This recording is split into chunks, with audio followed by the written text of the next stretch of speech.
Call it 100. Do the math. Come on.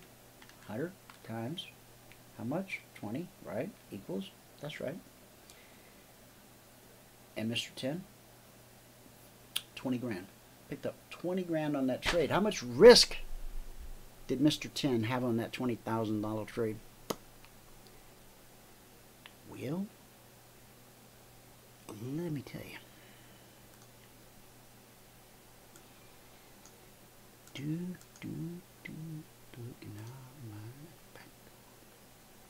Tambourines and elephants playing the band. Okay, so once you stop about right there, and I teach you this. You know. Okay. Now, we want to buy this, and when it's sideways, you're like, what's different about this picture? Now, let me just show you this in case I've never showed it to you before. Whoever you might be. Okay. CFRN. CFRN. And let the magic happen. Oh, forget it. Come. Come on. You can do it.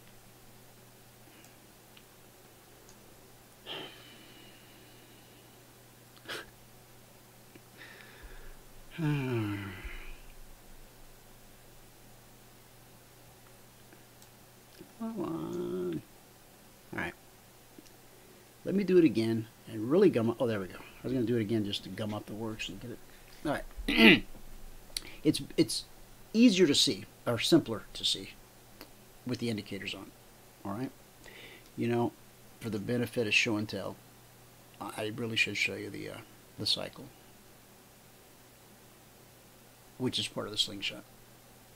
That's really the only part I look at, but that's beside the point.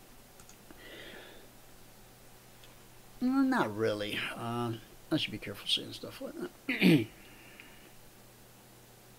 As the founder. Okay. Blue and climbing. Now, this is blue maxed out. See, some people might go, oh, because it's been up here, that's overbought. Well, things can stay overbought or oversold for a substantial period of time. So be careful with that one, all right? But here's where my attention is drawn, all right?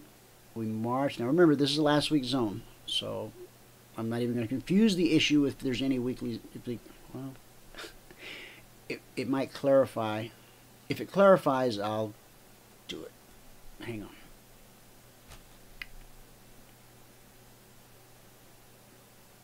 Oh my God. No, it didn't call the top. I said I wasn't going to do this. I say all kinds of stuff. Now, every partner in the audience who got their weekly trading zones this morning and put them on their chart knows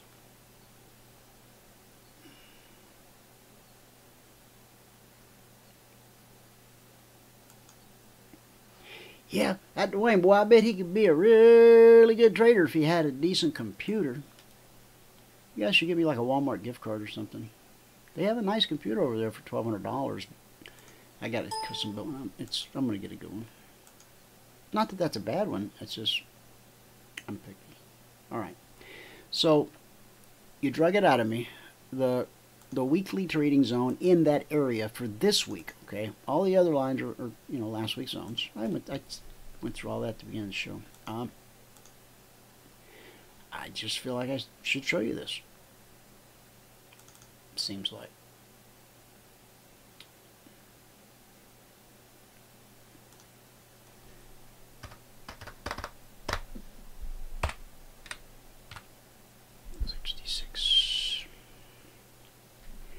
Yeah, I know what some people are going like, oh, give me a break. You did not. Well, I kind of did. I sent an email this morning to the CFRM partners,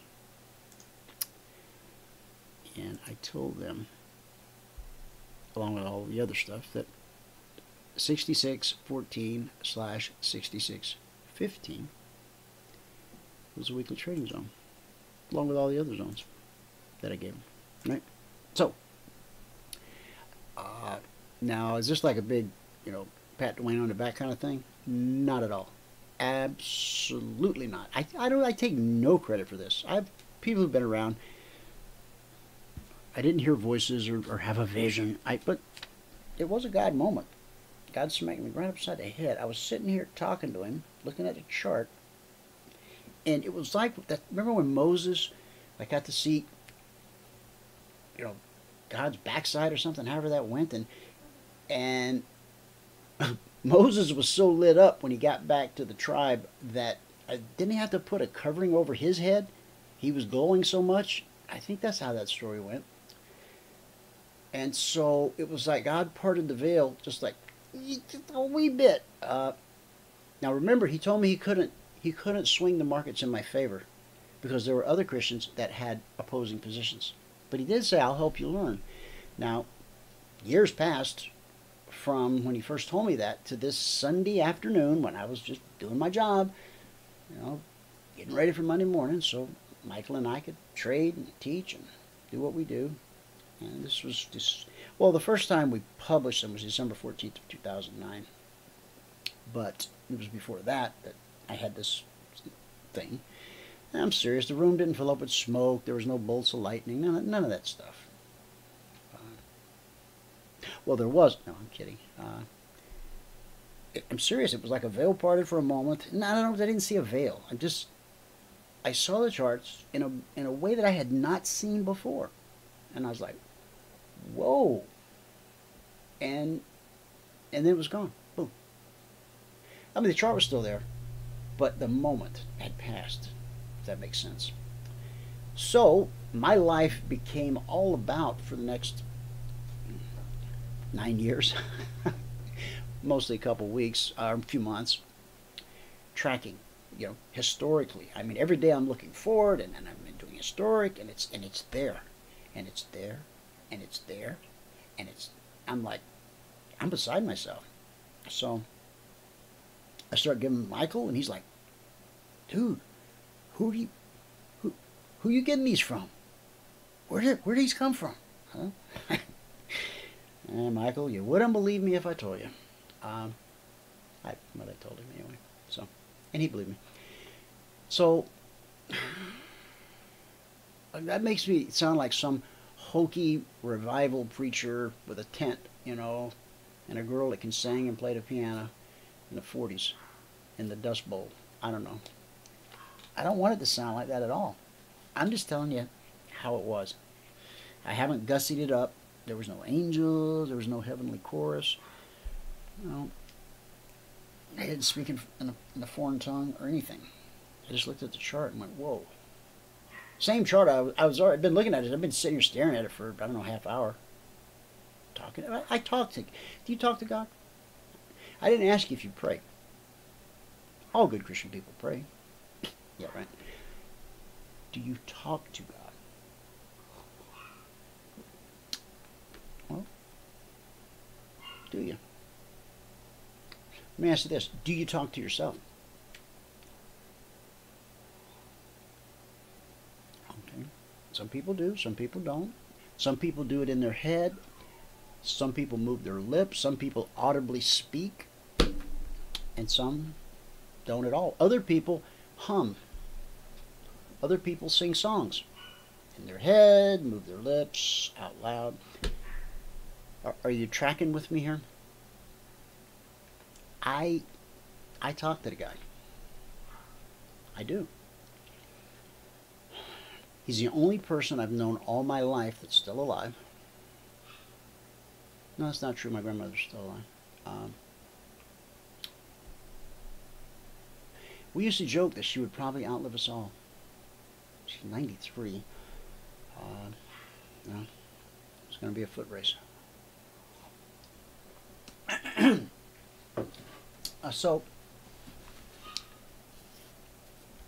I do. I talk to him. And sometimes he doesn't say much. Because I think he wants me to kind of work it out. Because if I keep talking and turning it over in my mind like a Rubik's Cube, all of a sudden, it just all slides into place. One side's yellow, the other side's red, you know what I'm saying? And other times, he's a chatty Cathy and me up because he wants to talk. I realize you're on like universal time there, but I got to get up in the morning at 5:30. And then I realize who I'm talking to, and I apologize. And are we doing this inside or outside? Let's see. You know? And then he speaks to me, not in an audible voice. Doesn't sound like Charles Heston. Is that guy's name? Moses. Anyway, I want you to have those kinds of experiences. I want you to have that kind of relationship with God. You know, so many Christian people spend their entire life going to church, or maybe you know, they midlife. Maybe at 37 they started going to church. I don't know. But every God experience they have is through the lens of another person. Like the preacher. You know, if you got a good preacher, he gets up there, man, he tells stories, and he'll tell you about something that happened in his life this week. And it's so powerful, it makes you feel close to God. But did you know that you can have your own experience, which takes you an awful lot closer? I do not want to live my relationship with God vicariously through some other person. I want the real deal. In fact, at 37, as I was riding my bicycle to church alone, you're doing some fast math and you're going 37 bicycle? Haven't you been married 35 years? Something's not adding up here. You know what? I don't want to talk about that right now. But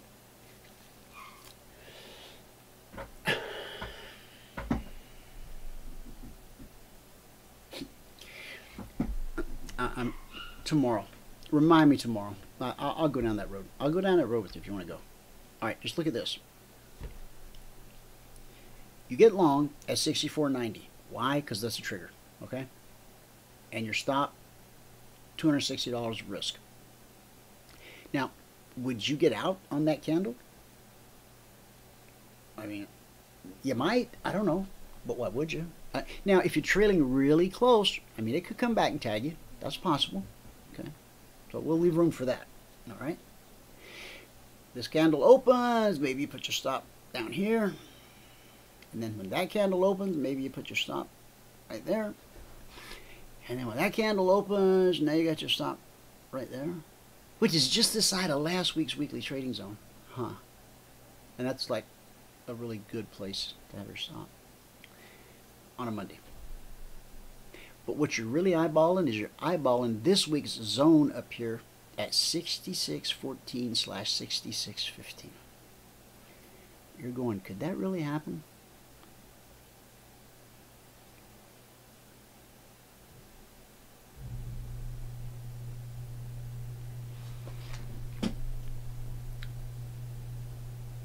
Huh. Important prices, important areas are almost always tested. Look what price is. It's giddy up. It's ready to go again. But there'll be fresh numbers tonight. And some of you will get them and some of you won't. And those of you that don't get them, if you want to get them, it's not a billionaire boys club. I want to tell you a secret. We're in this for the money. No, I'm serious. We are. We're in this for kingdom money. Okay? We're in this so that we can make money and do the things that God has called us to do, because ministry costs money. But see, we could just trade. We don't have to teach people in order to do that. But by teaching you and trade, see, we make more money Plus, we help you learn how to make money. And because you were drawn to this thing called Christian Financial Radio Network or Christian Traders, it's a good chance that you're kingdom minded. And so we're building the kingdom together. We're just working on different wings, right? Is it clear? I've been to these webinars before where they must think we all fell off a truck, because they tell you about, because there's always the smart aleck in the room in the webinar that goes, yeah, well, if it's so hot, why don't you just trade it? Well, gosh, we never thought of that. Hey, Michael, we should try that. No, they're always, and the guy, but then in the webinar, the guy goes, oh, I don't want to. We do it because we got a big heart. We do it because we want to make the world a better place. We do it because whatever. And it's not true. And it makes you just a little bit angry. And you've invested 45 minutes in the webinar, and you realize it's just another load of fertilizer, and you walk away. Hold on for me 1 second, please.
That was my wife that just came into the studio, guys. My neighbor across the street. We noticed that for like the last few weeks, his ex-wife, which he, I don't know, didn't get along with so much. Her car has been parked on the street, and we don't allow parking on the street in this development, but my wife and I said, wow, you think they're getting back together? Maybe it's going to work out. I mean, my Oliver died a month and a half ago. Blood clot. He was a big strapping man. We used to fight like cats and dogs at the HOA meetings. Because our personalities just clashed. But over like the last 2 years, I quit the board. I couldn't take it anymore. And I think he quit too, but I would run into him in the street, and he was like a different person. Something happened. I go, Emery, have you talked to Oliver? Oh my God, he's so nice. But this has been like over the last couple of years that we saw this transition in who he was as a person. But I just found out that my neighbor, who I've lived right across the street from, and fought with, since 2005, he's gone. He's been gone for a month and a half.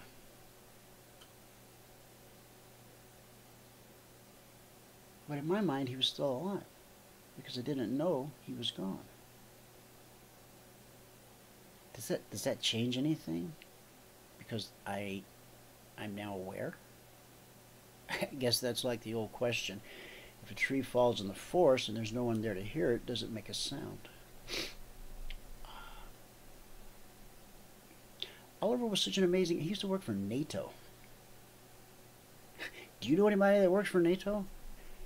I mean, he was like a big shot, you know, with staff and people and all that stuff. And he spoke different languages, and sometimes he was the biggest jerk in the world. But he was still my friend. Man, so much, so fast here lately.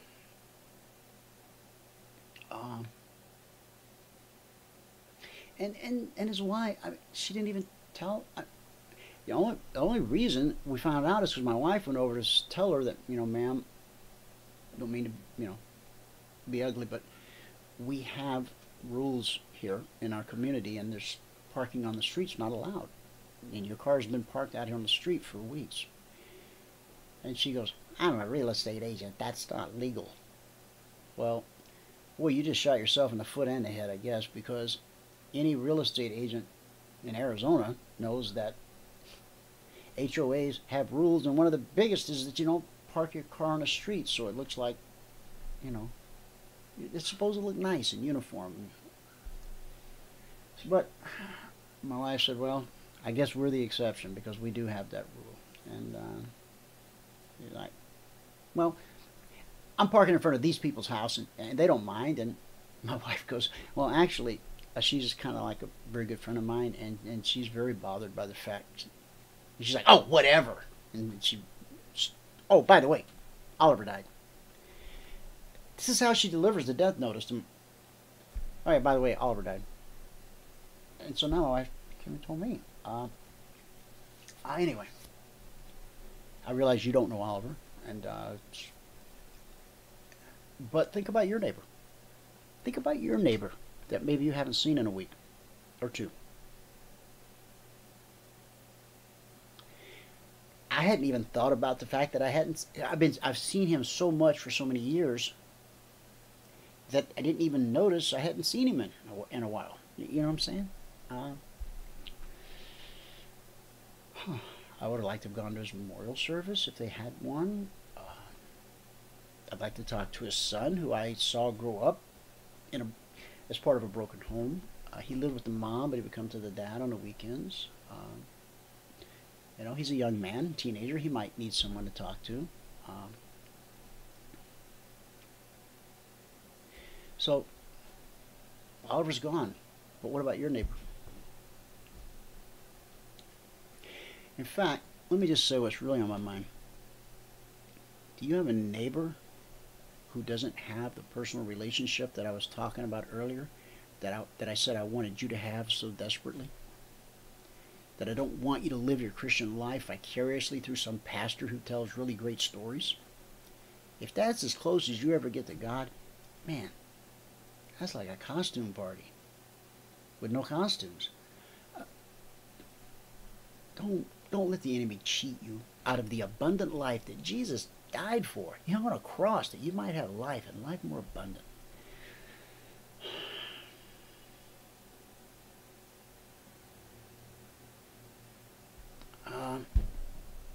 Think about your neighbor. And I don't mean a welfare check, you know, go knock on all the doors, make sure everybody's still alive. I just mean,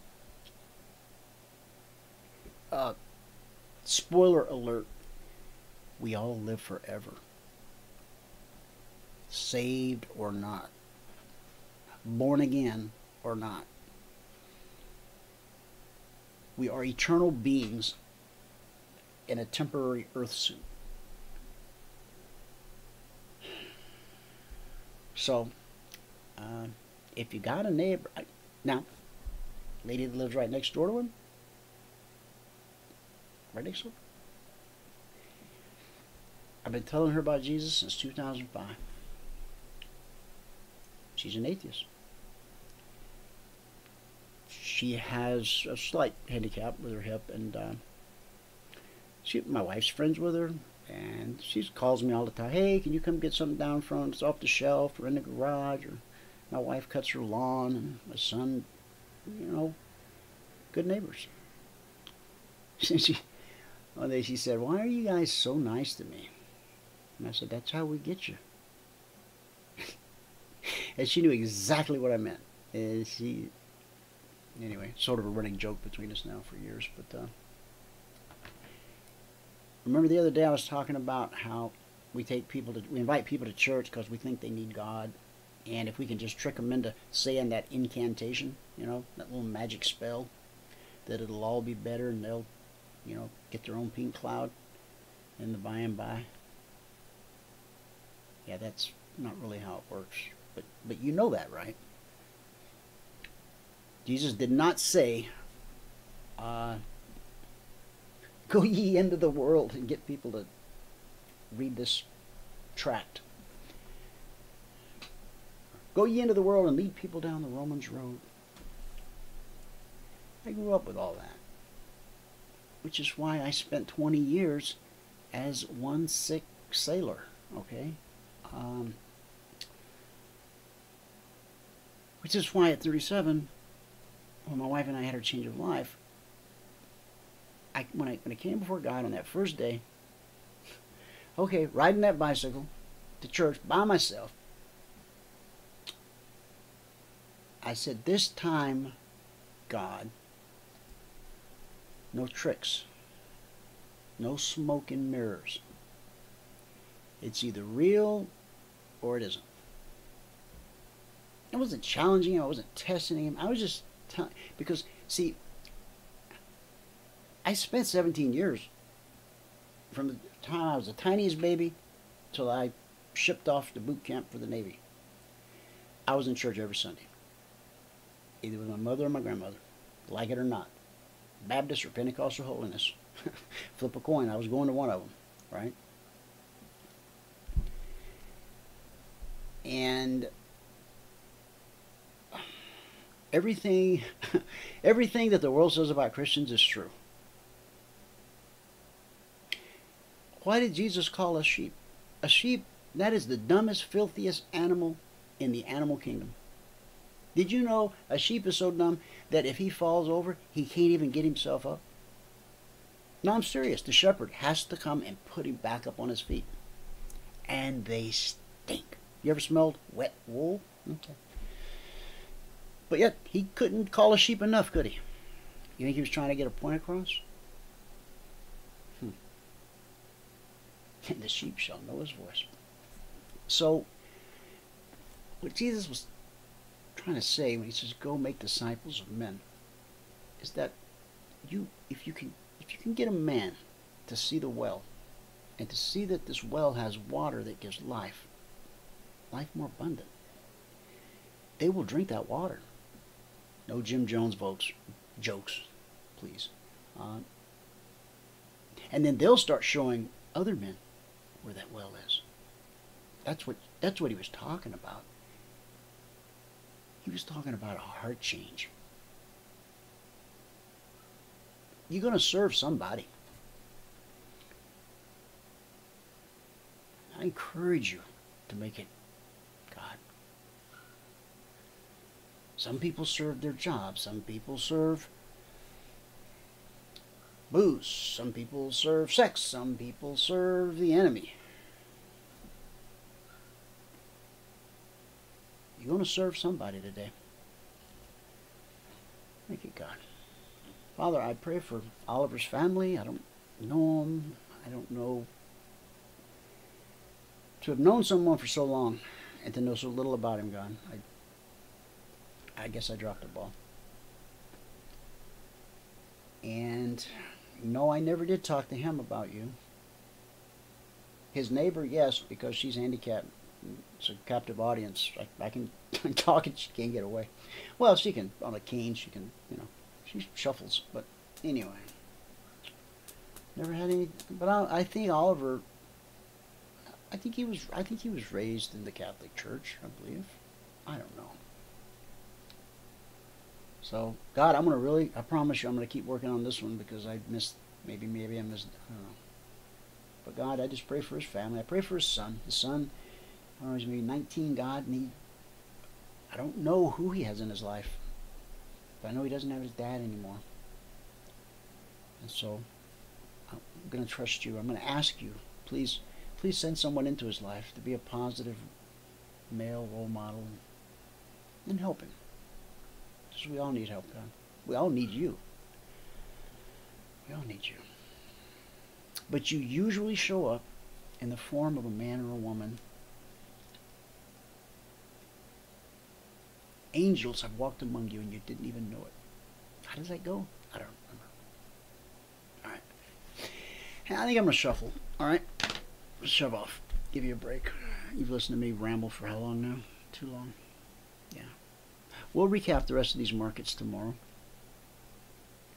And if you need me, you know where I'm at. Right? All right. There's something very special about today. And this doesn't have to do with being listed on the exchange. And this, I don't even think this has to do with Oliver.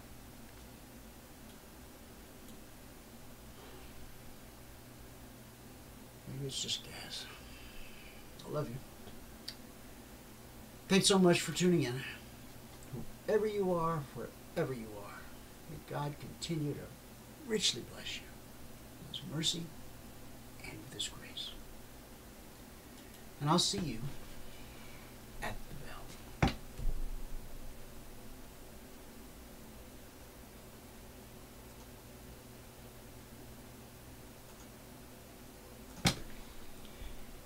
You gonna play or what?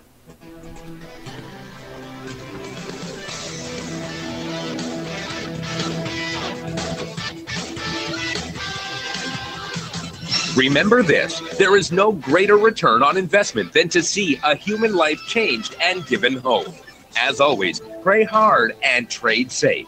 Any financial information discussed on this show is simply the opinion of our host, Dwayne Reeves, his co-hosts, and guests. To learn more about trading Emini Futures or to take a 1-week free trial in our live trading room, call 1-866-928-3310. 866-928-3310. Information discussed on this radio program should not be construed as a recommendation to buy or sell any security. Always do your own due diligence and consult with a licensed securities broker or financial planner before making any investment decision.